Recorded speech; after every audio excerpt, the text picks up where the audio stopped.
Pratiquement le monde entier à l'heure actuelle mange de plus en plus mal. Et avec la viande, les alcools, les produits laitiers, on a fait systématiquement toutes les maladies douloureuses du monde.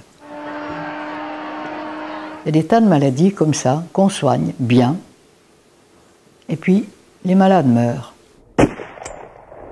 Ce n'est pas avec des poisons qui rendraient malade un bien portant qu'on pouvait espérer guérir les gens.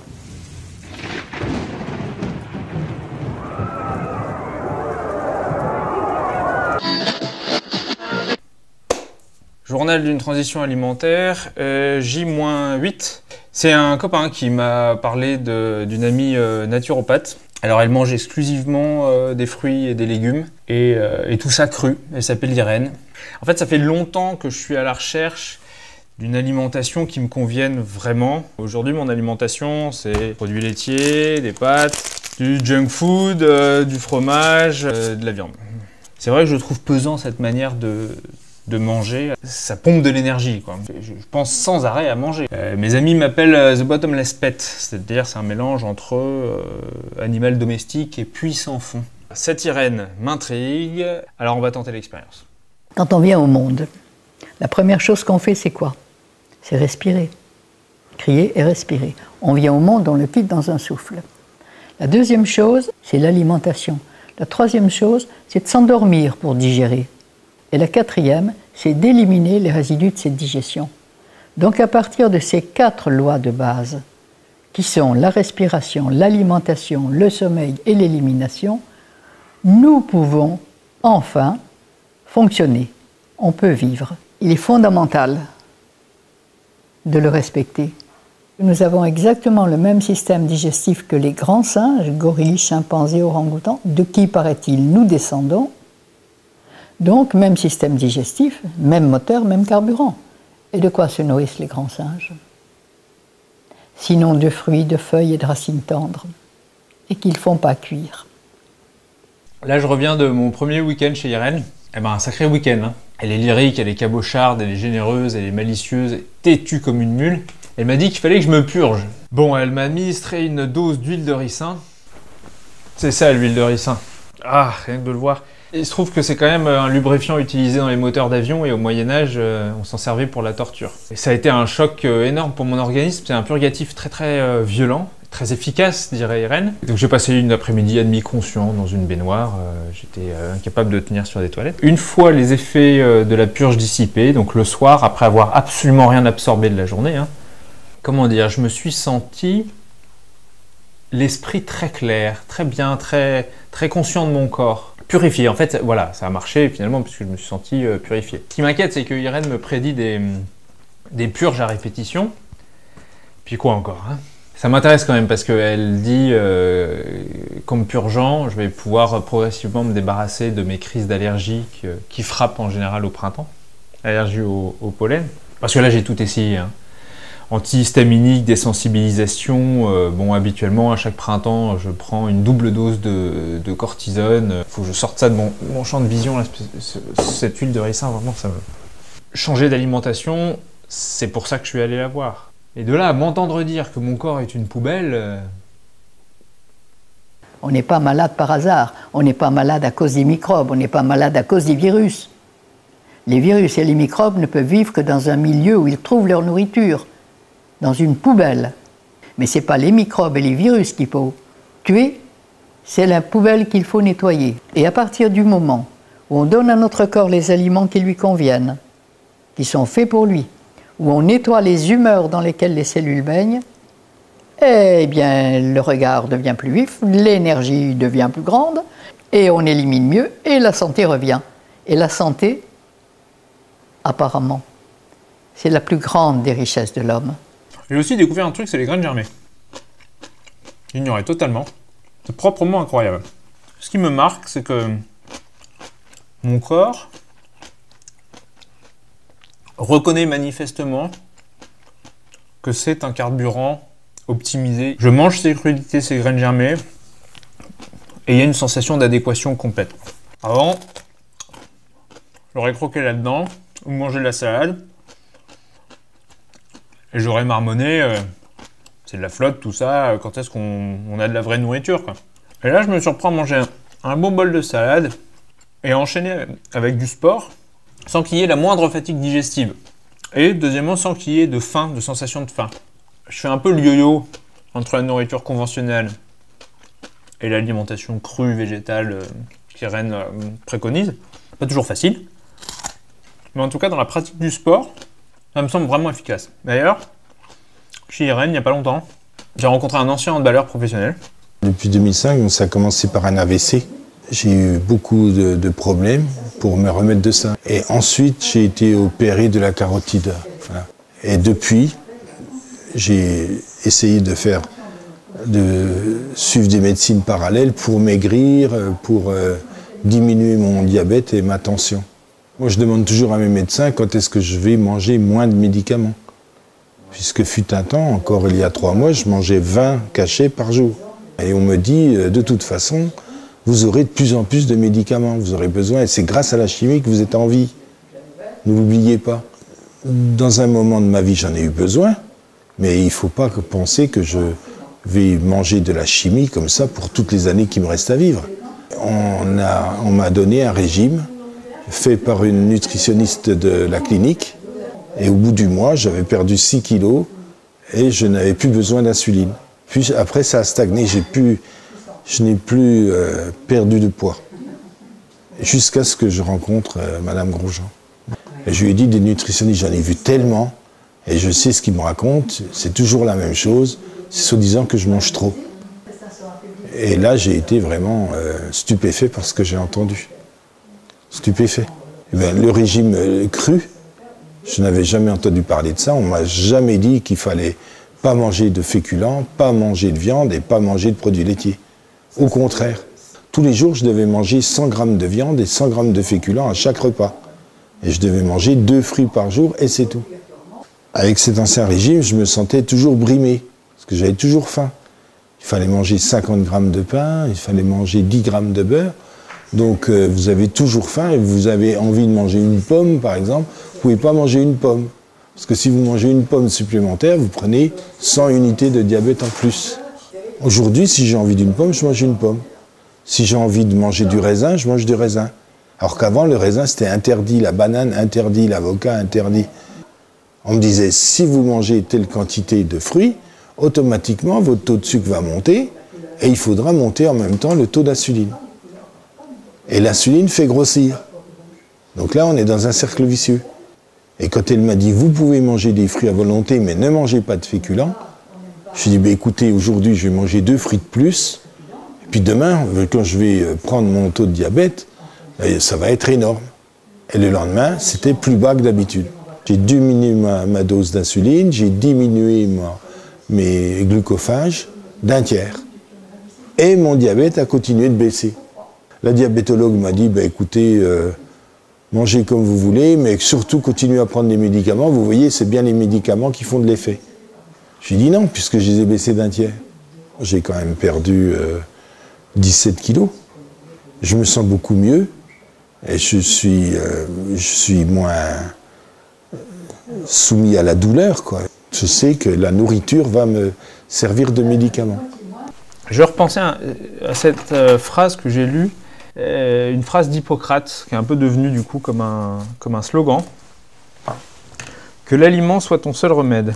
Le problème, c'est que c'est bientôt la fin de l'hiver, et me passer de soutien chimique, médical, contre mon allergie au pollen, ça va pas être facile. Ça ressemble un peu à un parcours du combattant quand même, cette transition alimentaire. Et du coup, c'est pour ça que je suis sur le départ. Pour prendre un peu de recul, je dois aller en parler avec un gars qui pratique Irène et ses méthodes depuis longtemps. Irène me dit qu'il aura des trucs intéressants à me raconter. Bon, alors, il faut vous signaler que Mme Grosjean, ça fait quand même 3 fois que je viens la voir, en une histoire de 20 ans. Sachant que la première fois, c'était pour beaucoup maigrir, parce que j'avais une sciatique qui ne passait pas du tout. Et c'est très douloureux, la sciatique. Et je pesais 104 kilos, pour 1m74, on va dire. Et donc, elle m'a préconisé 9 jours de jeûne. Au bout de ces 9 jours, j'ai perdu entre 10 et 12 kilos. Plus de sciatique. Alors, reprise alimentaire, naturellement, très souple. Et vu que j'avais un métier très complexe, parce que je suis patron de discothèque, de bar, de restaurant, d'hôtellerie, alors la grande bouffe a repris le dessus. Je jouais toujours au rugby, j'ai un grave accident de voiture, et l'accident, si vous voulez, m'a mis un désarroi terrible, parce que j'ai eu quand même 17 fractures, 11 jours de réanimation, plus de rugby, 40 ans, j'ai dit, c'est foutu. Alors là, je suis tombé dans un truc qui est encore plus grave, c'est la drogue. Je ne me cache pas, je me suis retrouvé en prison. J'ai plus de discothèque, j'ai plus de bar, j'ai plus grand chose, on va dire. Et ne pouvant plus jouer au rugby et tout ça, j'ai dit ça va plus aller. Je suis revenu voir Madame Grosjean. Et je suis ressorti de la drogue. Et les années ont passé. Et j'étais toujours dans les bars, les restaurants, l'hôtellerie, l'animation, les discothèques. Ça a été l'alcool. 10 ans de folie se bat. Ça marchait à 150 à l'heure, mais on buvait autant que les clients. Et voilà pourquoi, il y a un mois que je suis revenu voir Madame Grosjean pour l'alcool. Et ça fait 1 mois, et je suis sorti de l'alcool aussi. Je ne bois plus un pastis du tout, bien sûr, parce qu'en plus je suis en traitement. Là, je suis en diète, hein, c'est comme ça qu'on dit. Pour mon petit déjeuner, un jus de pruneau, des fruits secs. Matinée, plus rien. Mais je vais vous surprendre, j'ai absolument pas faim jusqu'à midi. Alors qu'avant, autant je mangeais un sandwich à 10 h. Au jambon beurre. Vous savez ce qu'ils disent en ce moment chez moi à Bédaride? Je suis rentré dans une secte. Parce que j'ai coupé net le pastis. J'en buvais 20 ou 30 par jour. Par jour. C'est pas de l'alcoolisme, mais c'était... Non, parce qu'un vrai alcoolique, il boit chez lui. Moi, je ne bois pas chez moi. Mais comme j'étais dehors tout le temps, ça revenait au même. Bilan saisissant de notre périple à tandem en Islande. Alors, saisissant parce que c'est l'Islande, mais par rapport à l'alimentation, on vient quand même de pédaler 3000 km en 3 mois, avec notre bébé Lirio dans la remorque. Sur la route, notre nourriture était essentiellement composée de crudités et graines germées. Une forme éblouissante, pas de fringales, pas de faim, excellente performance sportive, disparition totale de la fatigue digestive. Je reste quand même un peu obsédé par les repas.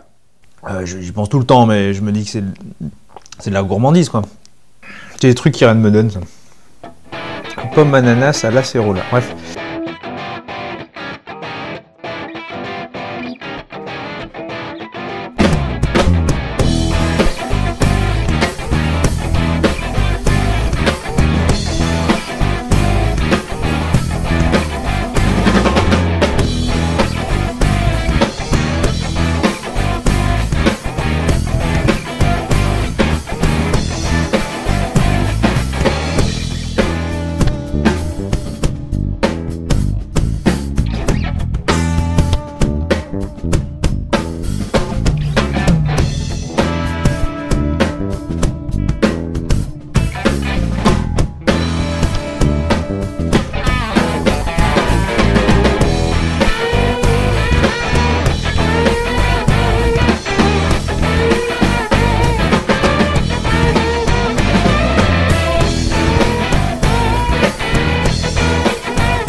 L'alimentation vivante a un rendement épatant, tout simplement.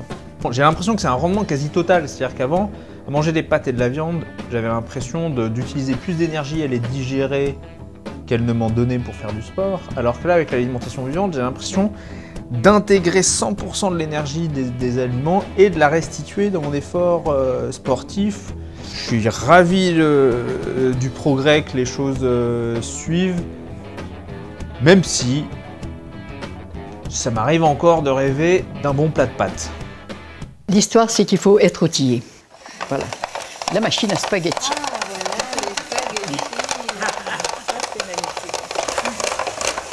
Je vais vous montrer à faire une sauce. Ça vaut 50 € 40 €. de l'ail, du basilic, des tomates, de l'huile d'olive, des raisins secs, des tomates séchées. Et voilà.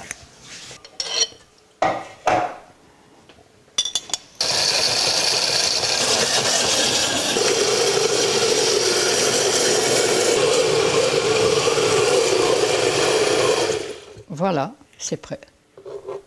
La bolognaise est prête. Si elle n'est pas belle, celle-là. Elle est belle et bonne. Avec ça, un petit peu de citron dedans. Normalement, on met du basilic.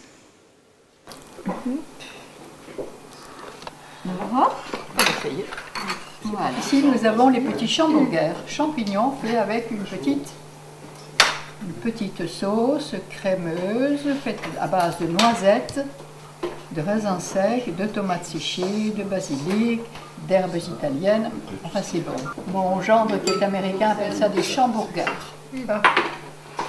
Ici, nous avons un taboulé fait avec du panais. On peut montrer le panais? Des racines, des noix de cajou, un filet de citron, du sel ou extrait de bouillon de légumes. Et voilà c'est tout. Ah, et c'est tout. Voilà le panais de chers légumes de nos grands-mères. Et voilà, on fait là un petit taboulé délicieux avec brocoli et poivrons marinés dans un peu d'huile d'olive et de citron. Ici, nous avons des graines germées faites avec du persil, des raisins secs, de l'avocat, un peu de tomate, des olives noires, tout ce qu'il faut pour que ce soit bon. Là, c'est un petit boursin aux herbes, mais sans fromage, sans lait de vache, sans vache, sans brebis, sans chèvre, juste avec des noix de cajou, de l'ail, des ciboulettes et un peu d'agar-agar pour épaissir. Ben là, on a fait avec ça, on a fait des petits crackers de graines germées sur lesquels on a mis le champ. Bon, ça, c'est comme ça.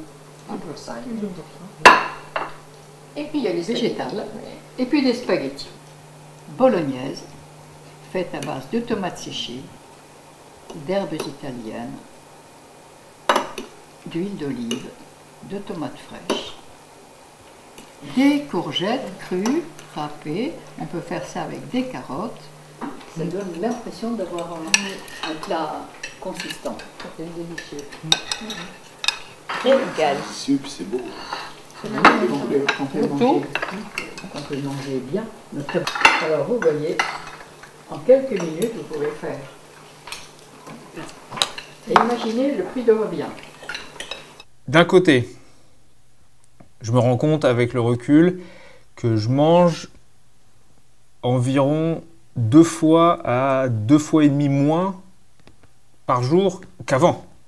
Je passais à peu près de 5 repas à 2 repas, on va dire. D'un autre, qui dit pas de viande, pas de produits laitiers, dit budget global divisé par 3. Les économies que je fais, je peux en fait les réinvestir dans la qualité de ce que je mange. Enfin, c'est comme ça que je le vois maintenant. J'ai appris aussi récemment que l'industrie de la viande, à l'échelle mondiale, pollue 9 fois plus que tous les transports réunis. C'est-à-dire qu'une fois que tu as dit ça, tu as tout dit, quoi. Je suis devenu un végétalien heureux, qui est content une fois de temps en temps de croquer une mangue du Pérou ou des dattes du Maroc. Ah, à propos de Maroc, j'ai rencontré chez Irène un jeune Marocain qui pratique l'alimentation vivante et qui l'aborde de manière intéressante et poétique à la fois. Irène Grosjean, je ne la rencontrerai pas par hasard, mais la valeur de Irène, je ne la connaissais pas à ce moment-là. J'ai devenu un peu âgé, j'étais vers les trentaines, et j'ai senti que mon corps ajoute des poids de temps en temps. J'ai continué d'essayer avec le sport, ça freine et ça repart, ça freine, ça repart. Et là, jusqu'à maintenant, ça fait presque 10 ans que j'avais les problèmes de poids. Par rapport aux façons de régime que je connais chez les docteurs ou dans les magasins de grande surface, que j'essaie à chaque fois, j'arrive à l'efficacité passagère. Et en même temps, en travaillant, à chaque fois, je rencontre Madame Irène Et je lui parle de sport et de respiration pour mon fils qui respire mal en plus. Et donc, elle m'a parlé de sa façon de manger. C'est pas un régime, c'était une alimentation. Et changer tout ce que j'ai mangé avant. Et j'étais d'accord, j'ai entendu, j'ai saisi bien l'affaire. Et j'ai utilisé ça, et j'ai fait avec elle des stages. Et après 2 mois, j'ai senti mieux. Je me suis senti mieux dans le poids. J'ai porté sur la ceinture 42-44. Et là, j'ai arrivé à porter le pantalon numéro 38. Et pourquoi je sens que c'est efficace? Parce que j'ai dégagé l'allergie. Maintenant, l'allergie, c'est fini. Je me sens mieux. Et je suis sûr, parce que ça fait au moins 3 mois que j'ai senti le changement. Et j'ai arrêté les médicaments Aérus, que j'ai prenais au moins, ça fait 1 an. Avant tout ça, ma manière de manger, c'est d'entrer dans les magasins et voir ce qui est présenté. Le pain qui était quotidien, et le couscous, la viande, les pâtes un peu. Aujourd'hui, j'arrête presque totalement. Ma vie, elle est changée totalement. Parce que moi, j'aime la vie, j'ai le goût de la vie. Et j'ai senti que la tête, même la tête, ça change. Le cerveau change. Je comprends ce que j'ai compris, j'utilise ce que j'utilise pour moi d'abord. Et j'ai les preuves. Mes preuves, c'est mon corps. Que j'ai rêvé de l'avoir, ça fait 10 ans. J'aime bien la manière qu'il a, Abdel, de formuler tout ça. Il n'y a pas de prosélytisme, il n'y en a pas besoin en fait. Je suis la preuve vivante que ça me réussit. Et puis bon, c'est valable avant tout pour Irène finalement. Je suis le premier épaté, même si ça commence à faire un moment que je la connais, de voir l'énergie qu'elle a au quotidien. Elle est tout le temps dans une forme éblouissante.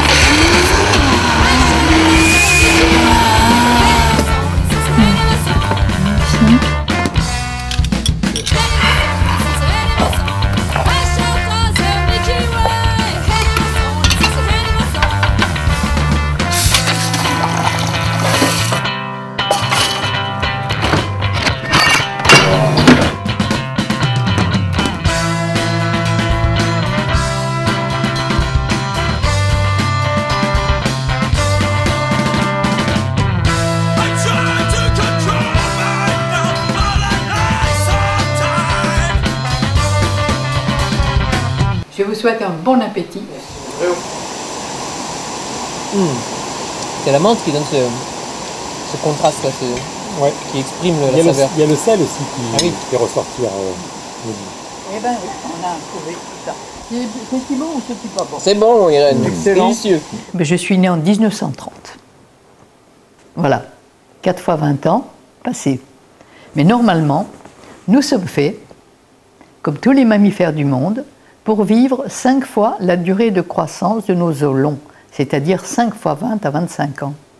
Mon confrère préféré, le docteur Colucci, à Lisbonne, est mort à 108 ans et il a exercé en toute lucidité jusqu'à 103 ans. Et franchement, je pense que ça c'est normal. À 80 ans, on n'est pas vieux. Je viens de passer 15 jours en Grèce à manger des concombres et des tomates. Et j'ai encore découvert une nouvelle facette du personnage Irène, c'est-à-dire Irène maman, grand-maman, Irène en famille, en vacances. Et on a passé un séjour riche.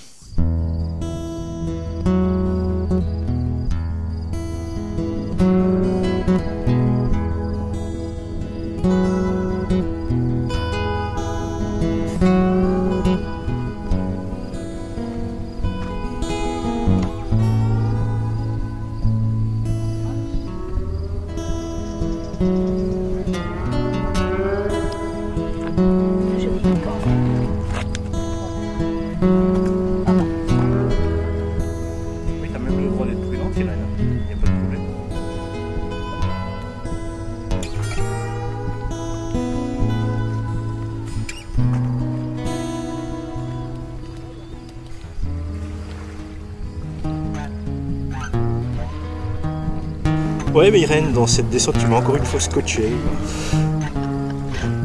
Je me dis que je ferai pas la même chose dans 20 ans. Le sentiment que j'ai actuel. Et pourquoi tu feras pas la même chose dans 20 ans? Tu vois, quand j'ai fait un état des lieux, il y avait des moments où je te sentais plus agile que moi. Oui, mais tu as 20 ans pour rajeunir et pour te remettre en forme. 20 ans et pour arrêter de faire les choses que tu faisais et que tu faisais vieillir avant l'âge. Aujourd'hui, je dois te féliciter parce que tu as pris une grande décision, une merveilleuse décision qui va te rendre ta liberté. On fait un peu dans la solennité, là. Bah écoute, ça vaut le coup, non, quand même. Décider d'arrêter d'être esclave d'un mégot, c'est quand même pas une petite affaire. Parce que le tabac, finalement, ce que l'on ne dit jamais du tabac, c'est que dans le tabac, il y a des opiacés, c'est-à-dire des traces d'opium qui calment. Alors il est bien évident pourquoi on fume. Parce que n'étant pas nourri d'aliments vivants qui apportent de l'énergie, il faut des excitants. Et quand notre système nerveux est excité, il a besoin de calmants. Donc viande, frites égale besoin de café, d'alcool égale besoin de tabac. J'en ai eu besoin, je sais ce que c'est pas une critique, mais c'est quand même pas normal que des êtres civilisés aient besoin le matin d'un coup de fouet pour démarrer, comme un café. Normalement, quand tu te nourris comme la nature a prévu qu'on se nourrisse, et le matin on se lève, on n'a pas besoin de café, on n'a pas besoin de thé, on n'a pas besoin de ce poison, qui n'est qu'un chèque sans provision sur notre système énergétique. Tu peux remplacer par un lait de noix de cajou, de dattes, ou bien d'amandes, ou de noisettes, ou des fruits, ce qui t'apporte de l'énergie. Le rétablissement peut être aussi spectaculaire, moi j'ai un peu tendance à en douter quand même. Il faut redresser le terrain, c'est-à-dire apporter les éléments qui manquent et enlever ceux qui sont de trop. Pour avoir la télévision, il faut un téléviseur. Pour téléphoner, il faut un téléphone. Et pour penser, pour être relié à l'intelligence de la vie, on a nos petites cellules cérébrales et nerveuses qui, elles, ont besoin d'éléments qu'on appelle des neuromédiateurs, qui ont besoin de beaucoup de minéraux et que l'alimentation courante actuelle ne leur apporte pas. D'où la chute et la marche à l'envers du monde actuel.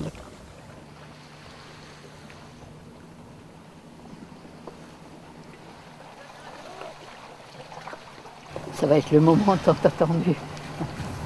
Tu vois, en bateau, juste avec le ciel, l'eau, la terre.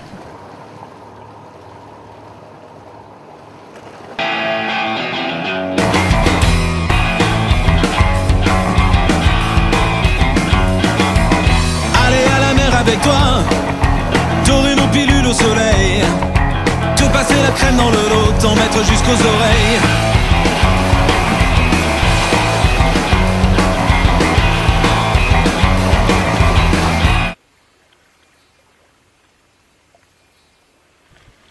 Évidemment, tu baignes dans ces pratiques depuis ta plus tendre enfance quasiment, qui était en quelque sorte imposée par la hiérarchie familiale. Voilà, c'est ça. Quand tu es né dans une famille où ça fait partie du fonctionnement, voire de l'activité professionnelle, tu es forcément, pas forcément sensible, mais tu le vis au jour le jour. De la principale richesse que j'ai acquis de mon éducation, que j'ai retenue de mon éducation, c'était cette capacité au fait que rien n'est vraiment impossible. Finalement, peut-être que les limites qu'on a ne sont que les limites qu'on se donne ou que les limites que notre entourage nous donne. Ça, pour moi, c'est ce que vous m'avez appris de plus beau. Et je vous en remercie. Nous, toute notre vie, on essaye le plus possible, mais c'est vrai qu'on se met quand même des limites, c'est dommage. On essaye de travailler sur ça, de supprimer la petitesse de notre regard. Laisser faire. Alors que les principes peuvent paraître un peu contraignants et rigides, c'est pas un cadre fermé. Ça ouvre sur des perspectives. À condition toutefois d'avoir la capacité individuelle de faire péter les verrous, quoi. Tout à fait. Mais ça ouvre aussi des perspectives d'espoir extraordinaires. Et qui ne sont pas seulement des espoirs au niveau individuel, mais des espoirs au niveau collectif. En cela que ça remet en cause des fonctionnements qui sont aujourd'hui des dysfonctionnements et auxquels les propositions d'Irène peuvent permettre de remédier pour partie ou en totalité. Ouais, ben c'est une ouverture vers un changement de société. C'est pour être la possibilité de partir sur des bases et où peut-être l'humain, la qualité de la vie humaine serait au cœur de la recherche.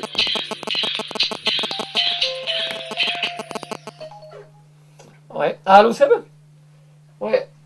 Ben dis-moi, ce soir donc, si ça vous va, on pourrait se retrouver à Fiscardos sur le coup de 7h30, 8h.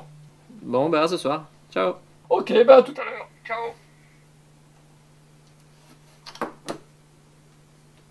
Le côté magique un peu du discours d'Irène et de ses méthodes, c'est que une fois que tu en as fait l'expérience, t'as beau vouloir un peu l'oublier, c'est toujours là, tu sais que ça marche, quoi. Tu penses complètement différemment. Qu'un jour tu te sens que ça va un peu moins bien, bon, tu regardes, t'as un week-end de 3 jours, tu prends une purge, tu manges light, tu bois beaucoup d'eau et voilà, c'est reparti, quoi. Et ça change tout. Et ta façon de penser du jour au lendemain, ça change complètement. Après, par contre, le gros challenge, c'est d'arriver à rester dans cet état tout le temps. Mais ça, c'est encore une étape. J'ai eu un accident, on va dire, médical, quand j'avais à peu près 20 ans. Donc, où j'ai fait ce qu'on appelle, médicalement parlant, une bouffée délirante aiguë. Donc, qui était due surtout à une grosse crise de dépression. Je fumais beaucoup aussi à l'époque. Et donc tout ça, l'un dans l'autre, le lieu, j'habitais sur Paris, sur le périphérique, alors que je suis habitué à vivre à la campagne. J'avais des horaires de travail, donc j'étais à l'école avec des horaires surprenants. Donc l'un dans l'autre, ça m'a amené à cette situation délicate. Il y a beaucoup de cas où il peut falloir 2 ans ou plus, avec une période d'hôpital psychiatrique qui peut être assez longue. C'est vrai qu'à ce moment-là, j'ai eu la chance d'avoir donc ma famille, mes parents, principalement Irène, qui était là. Donc ils ont été très très présents, mais aussi donc ces méthodes d'Irène, donc avec les purges, avec l'alimentation naturelle. Bon, je dis pas que j'ai toujours cette alimentation parfaite tout le temps, mais c'est grâce à ça que j'en suis ressorti. Et c'est grâce à ça qu'aujourd'hui je comprends beaucoup mieux quand est-ce qu'il faut l'utiliser, comment.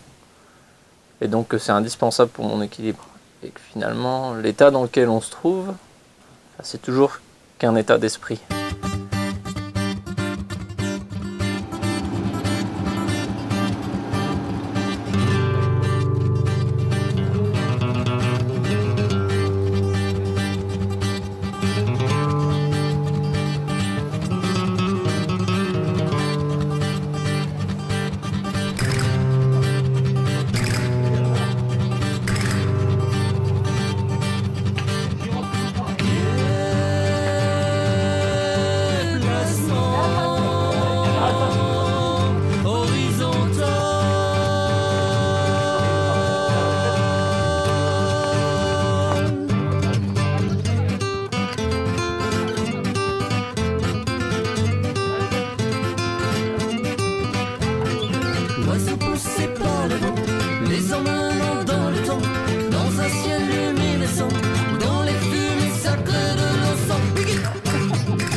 Cette remarque de Gilles, ça m'est resté en tête. Quand il dit les préceptes d'Irène sont porteurs d'espoir, ça me semble essentiel. Surtout l'idée que la portée de cet espoir, et pas limité finalement à l'individu. Ça me fait penser au film de Colin Serrault, Solution locale pour un désordre global. Ça me fait penser aussi, bien sûr, à la décroissance, à Paul Ariès. Pour moi, tout est lié. Et ça m'a fait penser à Pierre Rabhi, la sobriété heureuse de Pierre Rabhi. Il ne s'agit pas uniquement de ce que je mets dans mon assiette ou dans mon ventre, mais de comment la personne que cela fait de moi, une personne heureuse, bien dans sa peau, en bonne santé, interagit avec le monde, et puis comment le consommateur que je suis façonne le monde. En fait, c'est une sobriété heureuse dans l'assiette, quoi. Si on allait lui demander, tiens, à Pierre Rabhi, ce qu'il en pense de tout ça. On a créé un système duel, parce que l'homme primitif, il avait compris qu'évidemment, il ne pouvait pas vivre tout seul, et qu'il fallait constituer ce qu'on appelle un corps social. Ce corps social, c'est une globalité indéfectible dans laquelle chaque être est cellule, en quelque sorte, du corps social. Autre sagesse, c'est que on sait que l'être humain, dans son fonctionnalité, à partir d'une certaine densité, il se dysfonctionne. Il dysfonctionne pourquoi? Parce qu'il n'est pas fait pour en quelque sorte avoir une vision globale du groupe social qui outrepasse un certain seuil. Et dès que ça outrepasse un certain seuil, ça veut dire qu'entre l'anonymat, le non connu, et dès qu'entre l'anonymat, entre le préjugé, et donc et les toxines sociales. C'est-à-dire la cité idéale, évidemment, c'est quand le nombre d'individus est un nombre que chacun peut intégrer. Et aujourd'hui, on est dans la nation. La nation, elle a produit de l'anonymat. Ce que l'on a appelé maladie en médecine classique, pour moi, ce sont simplement des efforts de l'organisme, des révélateurs, des signaux pour nous faire modifier ce qui ne va pas. Les voyants rouges, en quelque sorte, je les appelle. Alors on a appris aux médecins à éteindre les voyants rouges sans modifier ce qui a fait s'allumer. La caractéristique du paradigme d'aujourd'hui, c'est d'avoir exalté la matière minérale et donc la matière morte. Exactement. Et de ce fait, il a, en exaltant la matière morte, c'est-à-dire qu'on ne regarde plus le ciel, on est penché sur la terre à savoir qu'est-ce qu'on peut extraire de cette terre. Alors on est rentré dans ce paradigme, mais qui a évolué avec l'homme démiurge, c'est-à-dire l'homme prométhéen, c'est-à-dire l'affranchissement par rapport à la nature. On n'en a rien à foutre de la nature, on va dominer, etc. Oui. Il a élu comme maîtresse absolue la suprême rentabilité. Oui. On peut faire tout ce que l'on veut, même détruire la vie, celle de la terre, celle de nos enfants, peu importe, c'est rentable. Oui, ça c'est ce à quoi on est en train d'assister. Transition, c'est vraiment le mot du 3e millénaire. Transition alimentaire, transition énergétique, sociale. Ça confirme que l'expérience sort du cadre de mon assiette. Je suis heureux de conforter le sentiment que le modèle d'Irène dépasse l'alimentation et suggère de facto qu'on peut gérer les ressources d'une manière qui rejoint la sobriété heureuse de Pierre Rabhi. Je pense vraiment que ces deux-là sont un peu les modèles du XXIe siècle. Même si ce sont deux fichus cabochards, prêts à chamailler, littéralement pour ou contre un bout de steak. Quand on a donné des farines carnées à des herbivores, qu'est-ce qui s'est passé? Ces pauvres vaches sont devenues folles et malades. C'est exactement le même problème pour les hommes. J'aime bien un bon beefsteak. Oui. On ne peut pas trouver le bonheur dans l'insatiabilité et le toujours plus indéfini. Pourquoi cette société est pourrie aujourd'hui? C'est parce qu'on n'arrive pas à dire mais soyons satisfaits. J'ai à manger, je suis vêtu, j'ai un toit sur ma tête, je vais bien, ma famille va bien. Chez nous on dit alhamdoulilah. Alhamdoulilah, je rends grâce à Dieu, j'ai tout ce qu'il faut. Je suis déjà riche. La racine de la sobriété, pour moi, elle n'est pas artificielle. Vous avez chacun une sagesse profonde. Et on peut faire des parallèles fantastiques entre ce qui se passe dans le corps humain, ce qui se passe pour la Terre. Humanité, humilité, c'est la substance vitale qui est née du déchet par une alchimie de transformation qui aboutit à redonner la vie. C'est-à-dire, les feuilles qui tombent redonnent la vie. C'est le cycle Et éternel. le problème aujourd'hui, c'est qu'on interrompt ce cycle. Ben, il se trouve que dans le système du vivant, dans ce principe fondamental de la vie qui veut vivre, il y a des flics. Le flic, c'est l'insecte. Bien sûr. L'insecte ravageur. C'est merveilleux ce que tu dis. L'insecte ravageur, lui, il va dire, toi, ma belle, il faut que tu disparaisses, parce qu'il ne faut pas que tu procrées. Et si tu procrées, tu vas faire dégénérer. Et toute plante qui engage une dégénérescence est supprimée immédiatement, naturellement. Ça, c'est la loi de la nature. Voilà. Et là, ça rejoint l'histoire des Là, vous êtes en plein dedans. Là, on est en phase. C'est le même truc. Là, on est totalement en phase à ce niveau-là. C'est tout à fait Voilà. J'ai commencé à comprendre il y a 55 ans. Il y a 55 ans, tu mangeais comment? Eh bien, je mangeais comme tout le monde. De la viande tous les jours, parce que sans viande, on ne pouvait pas vivre. Eh bien, avant la guerre, mes parents, mes grands-parents et tous les gens du village mangeaient de la viande une fois par semaine. Mais après la guerre, on a dit qu'il fallait manger de la viande tous les jours. Nous n'avons pas des reins de carnivores qui sont chargés de filtrer l'acide urique produit par toute digestion carnée. Tous les alcools, tous les cafés qui sont des excitants, qui sont indispensables à une nourriture morte et sans énergie. Les produits laitiers, dont on a fait l'apologie aussi après la guerre, quand on a découvert la pasteurisation, la réfrigération, et qu'on pouvait vendre et qu'on pouvait faire du commerce avec le lait des vaches, que la nature a fait pour les veaux, excusez-moi, et rien que pour eux. Parce que nous n'avons pas non plus un système digestif de veau, et il est certain que dans le système humain, le lait des vaches si riche en calcium se transforme en une solution acide qui détruit notre calcium et nos minéraux. Et je me suis rendu compte de ça tout au début où je pratiquais, alors que je voyais des gens avec des rhumatismes, des douleurs, des déformations. Qu'est-ce que vous aimez manger, madame? Ah, moi, mon litre de lait tous les jours. Qu'est-ce que vous aimez manger, monsieur? Ah, moi, le fromage, pour le calcium. Évidemment, eh bien, plus ils en mangeaient, plus ils étaient décalcifiés et plus ils étaient douloureux.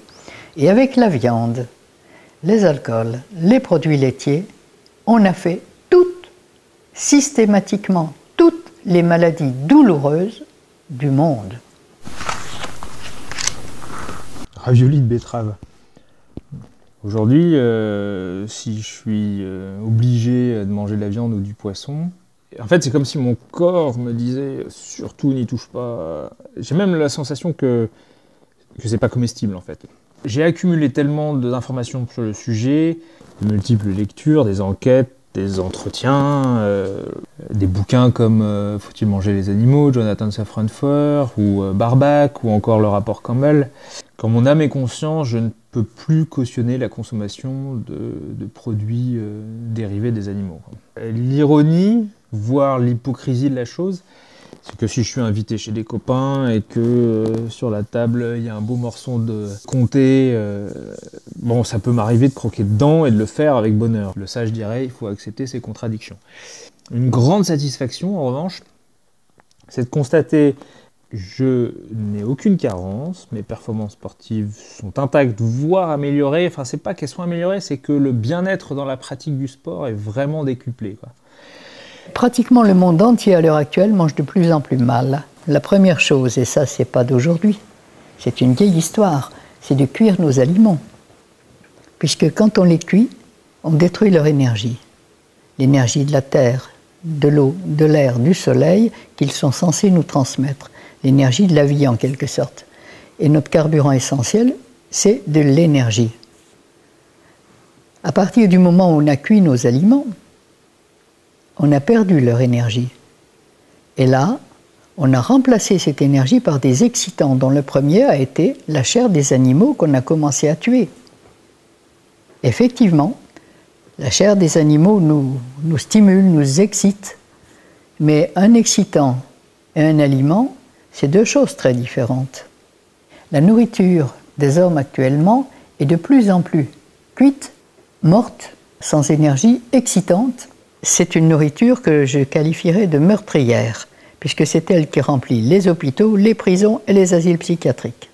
J'observe aussi un nouveau changement qui m'intrigue. Moi qui suis d'un naturel colérique, volcanique même, je me fâche de moins en moins. Peut-être que l'alimentation vivante met de bonne humeur. Tiens, à propos d'humeur, il faut que je note ce que Irène m'a raconté l'autre jour.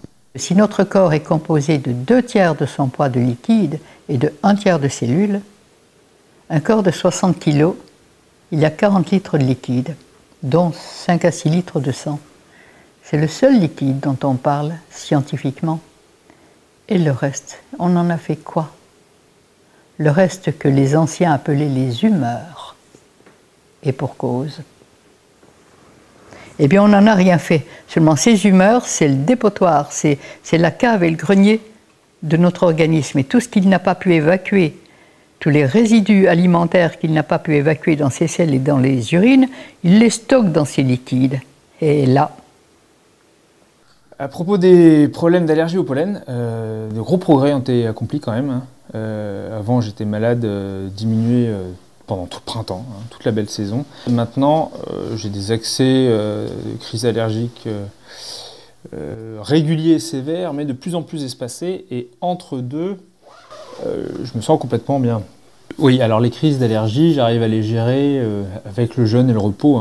Dans le pire des cas, ça m'arrive de prendre un comprimé antihistaminique quand je suis vraiment coincé par une conférence ou un rendez-vous professionnel. Mais sur l'ensemble, du coup, les accès sont devenus très ponctuels et me ménagent de longues plages de temps où je me sens vraiment bien. Et il y a seulement 5 ans, ça aurait été inimaginable pour moi.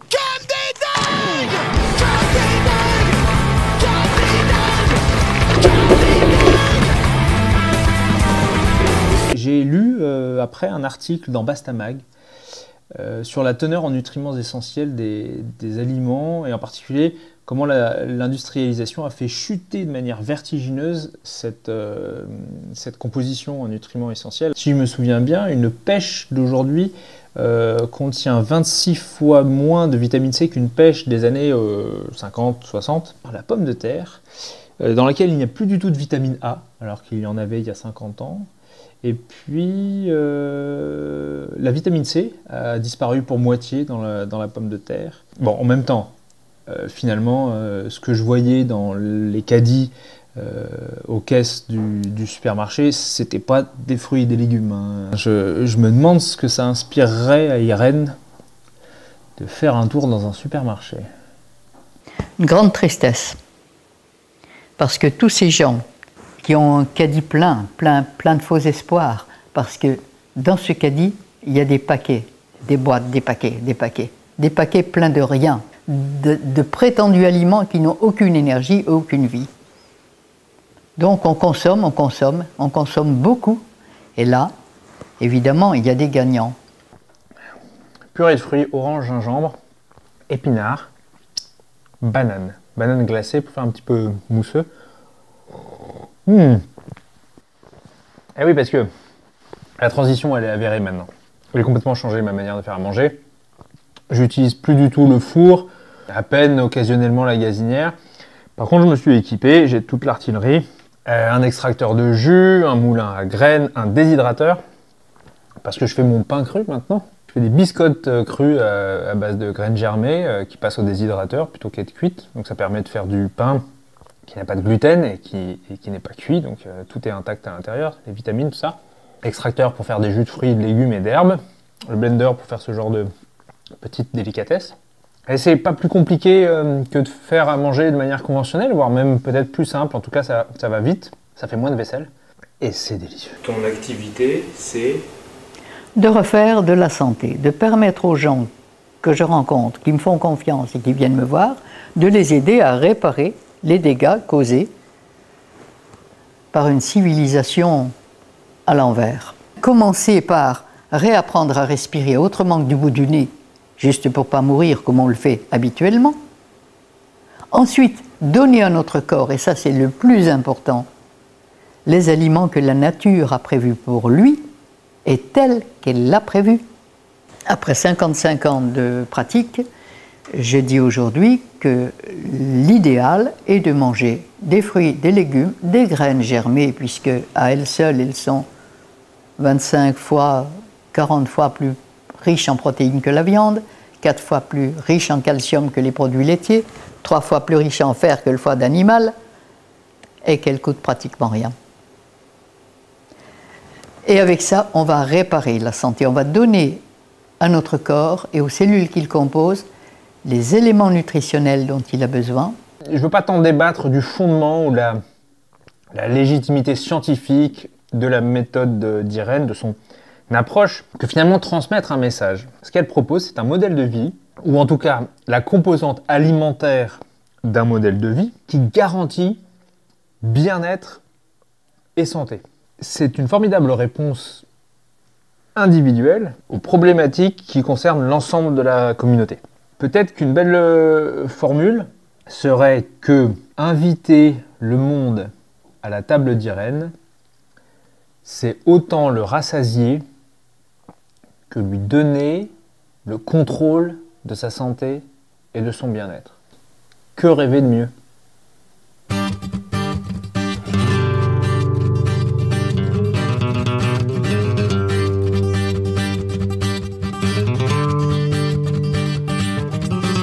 Tout d'abord, important, le fond qu'il y a derrière, c'est finalement possible de le louer. Et si on a envie d'un coin de rêve ou juste de parler de naturopathie, villatalassa.com est un bon rendez-vous. Local, individuel, a des problèmes qui frappent un peu l'ensemble de la société, pour ne pas dire la planète.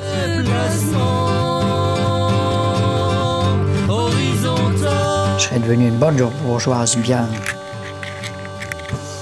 avec un bon ventre, bien, hein, que je ne pourrais plus bouger, je serais pleine de médicaments. Dieu merci, j'ai échappé.